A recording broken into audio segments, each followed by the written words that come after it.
Well, we're making a video at 1 p.m. PST, and what can I say? We got our hurricane, which is up to 90 knots, moving north eastward away from land. We got new 90L right here, which is forming. Looks like an LC is forming. Should be a tropical depression within the next 24 hours. But we'll head out. We'll pretty much only be affected Bermuda. And lastly, we got our tropical storm, which the NC refuses to upgrade, but what can I say? It is what it is.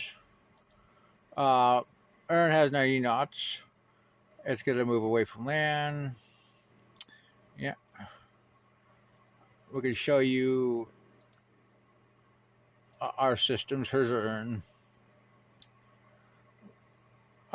Next, there's 90L, which is becoming better organized.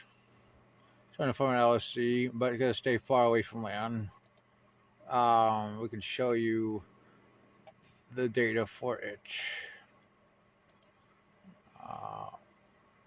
Come on. There we go. Has 25 knot winds. As you can see, it's going to move to the northwest and northward, pretty much stay out to sea. I mean, get caught up in the same trough as Erin.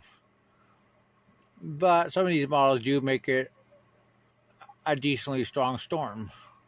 I mean, oh wow, it actually could actually affect Canada.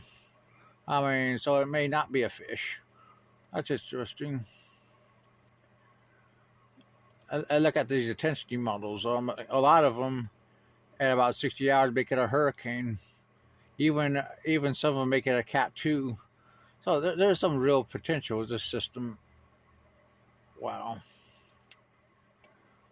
So we could easily be having a hurricane actually make a landfall in Canada from this system. Lastly, we look at 90L, which is a tropical storm, and expect to go west throughout the next 4 or 5 days, particularly into the Caribbean. GEFS also shows this. GEPS also shows this. Models actually became much more favorable.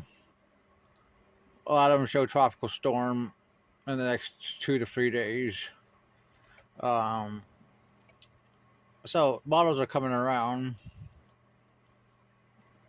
We can show you. Here's 90. Let's show a current one. Hopefully you guys got dark. Not quite, but you can definitely see convection forming over the LSC. The thing is definitely a tropical storm. Here's the GFS. Shows the 426 hours. You definitely see that's definitely a hurricane. Let's go back to 72. Boom, all the way at 72, 90L is already a hurricane. Well, 99 is more or less not much in the global. CMC says the same thing. I'm raising the chances for 90L to 90% in the next 5 days. This thing is gonna develop. I think the persistent system has a 30% right there. Pretty strong, the CMC. Yeah. Well, we got one more system we talked about earlier. It's not looking so good, but it's right there. Still worth watching. The NC gives it a 30. Yeah, always worth watching. Well, that's your midday update.